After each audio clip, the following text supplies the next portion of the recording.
একটাই ভাঙা রেকর্ড, চাঁদাবাজ চাঁদাবাজ। আজকে আমরা ঢাকা ৬ আসনের প্রার্থী, আমি ৪৬ নম্বর ওয়ার্ডে গণসংযোগ কর্মসূচি আমরা এখান থেকে সূচনা করছি।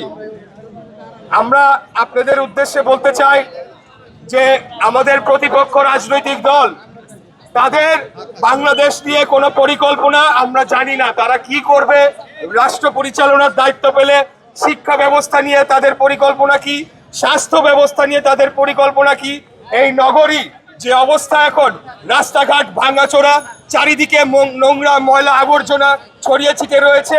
কোকো ও শিয়া বাটারের ইউনিক কম্বিনেশনে তৈরি Natura expert care body lotion স্কিনের ড্যামেজ হিল করে, ত্বক রাখে সফট ও ময়েশ্চারাইজ। লুকিয়ে আর কতদিন, বাই বাই ড্যামেজ স্কিন। জলাশয়গুলো দখল হয়ে গিয়েছে, আমাদের রাস্তা এবং ফুটপাত এগুলো দখল হয়ে গিয়েছে, গাড়ি ঘোড়া চলাচল করতে পারে না, মানুষজন হাঁটাচলা করতে পারে না। কিছুদিন পরে আমরা বর্ষার মৌসুমে পৌঁছাবো, তার আগে আমাদের যে পরিমাণই ড্রেনেজ ব্যবস্থা রয়েছে সেটা পর্যাপ্ত নয়, কিন্তু যতটুকুই রয়েছে সেগুলোকে সচল করার জন্যে কোনো উদ্যোগ আমরা আমাদের প্রতিপক্ষ রাজনৈতিক দল যারা রাষ্ট্র পরিচালনা আসতে চায় তারা এই ধরনের কোনো পরিকল্পনার কথা নগরবাসীকে জানাচ্ছে না। এর পাশাপাশি দূষণ নিয়ে তারা কি করবে, আগামী দিনে আমাদের এই নগরীকে বাসযোগ্য করে তোলার জন্যে তাদের কি পরিকল্পনা রয়েছে আমরা জানি না। তাদের একটাই কথা, একটাই ভাঙা রেকর্ড, চাঁদাবাজ চাঁদাবাজ চাঁদাবাজ চাঁদাবাজ চাঁদাবাজ। আমার কথা হচ্ছে, চাঁদাবাজি যদি হয়ে থাকে সেটা নিয়ন্ত্রণ করা, সেটা রোধ করা একটা সরকারের দায়িত্ব। বাংলাদেশ জাতীয়তাবাদী দল আমরা রাষ্ট্র পরিচালনার দায়িত্বে নাই, বরঞ্চ আমাদের প্রতিপক্ষ রাজনৈতিক দলগুলা তাদেরকেই সরকারি দল হিসেবে বিবেচনা করতে হবে। অতএব যদি কোনো ধরনের অপরাধমূলক কর্মকাণ্ড হয়ে থাকে, চাঁদাবাজি হয়ে থাকে, তাহলে তাদের সংশ্লিষ্টতা থাকার সম্ভাবনাই সবচাইতে বেশি।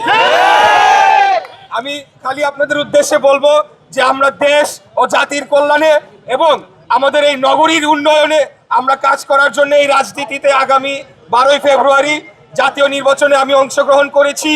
আমি আমাদের এই এলাকার ভোটাররা যারা রয়েছেন, বিশেষ করে আমি আমাদের নারী সমাজের উদ্দেশ্যে বলতে চাই, আগামী 12ই ফেব্রুয়ারি আপনারা যে কোনো মূল্যে, আপনাদের যদি একটু কষ্টও হয়, একটু যদি হেঁটে গিয়ে লাইনে দাঁড়িয়ে ভোটটা দিতে হয়, তারপরেও আপনারা কেউ ভোটটা মিস করবেন না। সবাই 12 তারিখে আপনারা ভোট কেন্দ্রে যেয়ে ভোটটা দিবেন এবং আমাদেরকে একটা ভোট দিবেন, ধানের শীষে ভোট দিয়ে আপনাদেরকে জয়যুক্ত করবেন। কারণ যদি কোনো কারণে আমাদের প্রতিপক্ষ রাজনৈতিক দল ভুলেও রাষ্ট্র পরিচালনার দায়িত্বে যায়, নারীদেরকে তারা গৃহবন্দী করে ফেলবে, তাদেরকে ঘরের ভিতরে আটকিয়ে ফেলবে, তাদের কোনো কর্মসংস্থান হবে না, তারা নির্বিঘ্নে চলাফেরা করতে পারবে না, তাদের ব্যক্তি স্বাধীনতা হরণ করা হবে। তারা তো আমাদের সবারই স্বাধীনতা হরণ করে ফেলবে, নারীদের তো আরো বেশি করে করবে। তাই আমি সকলের উদ্দেশ্যে বলবো, আমরা একটা উদারপন্থী গণতান্ত্রিক রাজনৈতিক দল।